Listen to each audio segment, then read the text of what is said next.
Duvvada assembly ఎన్నికల సమరం జోరుగా సాగుతోంది. సిట్టింగ్ ఎమ్మెల్యే కొడాలి నాని తన నియోజకవర్గంలో జోరుగా పర్యటిస్తున్నారు. తన పర్యటనలో చంద్రబాబు, లోకేష్ తీరును ఎండగడుతున్నారు. ఎన్టీఆర్ పార్టీని లాక్కున్న చంద్రబాబుకు సొంత టాలెంట్ లేదన్నారు. ఇక నారా లోకేష్ గురించి కొడాలి నాని వేసిన సటైర్లు బాగా పేలాయి. ఇటీవల తరచూ లోకేష్ జగన్ గురించి కామెంట్స్ చేస్తున్నాడని, ఆ అర్హత లోకేష్కు ఏమాత్రం లేదన్నారు కొడాలి నాని. జగన్ తన తండ్రి చనిపోతే తండ్రి పేరుతో పార్టీ పెట్టుకొని జనంలోకి వెళ్లి వారి మద్దతు పొందారని గుర్తు చేశారు. రేపు చంద్రబాబు కూడా చనిపోతాడని, అప్పుడు లోకేష్, సిబిఎన్, టీడీపీ అంటూ జనంలోకి వెళ్లి వారి ఆదరణ పొందగలుగుతారా? అంత సత్తా ఉందా ఆయనకు అంటూ కొడాలి నాని విరుచుకుపడ్డారు.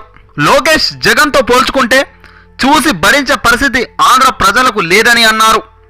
లోకేష్కు వర్ధంతికి, జయంతికి తేడా తెలియదని, తెలుగుదేశం పార్టీ సైకిల్ గుర్తుకు ఓటేస్తే మీ ఊరు మీరు వేసుకున్నట్టే అని చెప్పిన విషయాన్ని గుర్తు చేశారు. అంత అసమర్థుని తీసుకొచ్చి టీడీపీకి చీఫ్ను చేద్దామని చంద్రబాబు ప్రయత్నించడం దారుణమన్నారు కొడాలి నాని. నీ చెంచాలను పెట్టుకొని లోకేష్ను పొగిడించుకుంటే పొగిడించుకోవచ్చని, కానీ జగన్పై అవాకులు చెవాకులు పేల్తే పరిణామాలు చాలా తీవ్రంగా ఉంటాయని హెచ్చరించారు నాని. ప్రస్తుతం కొడాలి నాని చేసిన ఈ వ్యాఖ్యలు టీడీపీ నేతలు సైతం నవ్వుకుంటున్నట్టు తెలుస్తుంది.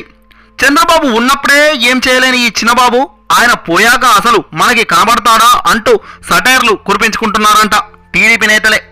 కొడాలి నాని చేసిన ఈ వ్యాఖ్యలకు లోకేష్ సమాధానం చెప్పగలుగుతాడా లేదా వణిక్కిపోతాడా? చూడాలి రానున్న రోజుల్లో మరి.